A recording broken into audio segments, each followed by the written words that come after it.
साहेब आपल्याला ती ऍप घ्यायची की अमेझॉन सारखं आपण ती कुठं घरी बसल्या जागेवर लगेच कळते कोणती वस्तू कुठे आता भेटणार सध्या आहे, त्याची वेबसाईट आहे आणि 10-15 दिवसात त्याची ऍप पण येऊन जाईल. बरोबर. आता वेबसाईट कृषीदुकान.com सर्च केलं की लगेच आपली वेबसाईट खुलेल. हा, सांगा बरं मला जरा वेबसाईट मोबाईल. खुलली ना, आता इथे टाका. आता वेबसाईट खुलली की त्याच्यामधली आता कृषीदुकान.com ला देता.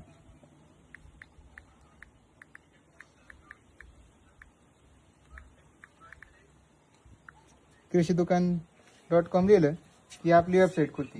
ही खोलताच तुम्हाला काय तुमची लोकेशन मागतं की बरोबर. तुम्ही कुठे आहे, आणि लोकेशन दिली की तुमच्या आसपास कोणते प्रोडक्ट अवेलेबल आहेत की लगेच त्याच्या हिशोबाने किमती सहित आहे. किमती सहित ती प्रोडक्ट किती जवळपास दाखवते त्याचे दाखवायला सुरू करतात. एक नंबर ऍप आहे. मग महावीर मॅडम काजू वगैरे व्यवस्थित रेटला देता येतात का नाही का? बाकीच्या दुकानात मागे काही रेट एक नंबर. हे तुला देत दिसत नसेल तर सगळ्या दुकानदारांचे रेट दिसते त्यात. हा. 10 दुकानदार असले की 10चे रेट दिसतात की हा. हे किती लिहितं किती लिहितं हा. त्याच्याकडून घ्यायचं. म्हणजे आपल्याला बाकीचे लोक बी फसवू शकत नाही शेतकऱ्यांना. बाकीच्या दुकानात बी तीच किंमत आहे का आपल्याला चेक करता येईल. बरोबर. ओके, मग फायदेशीर होईल की नाही? एक नंबर. शेतकऱ्यांना फायदेशीर आहे ना? ते माझं बर्थडे गिफ्ट आहे भाऊ. शेतकऱ्यांसाठी फ्री आहे मेन गोष्ट म्हणजे. ओके.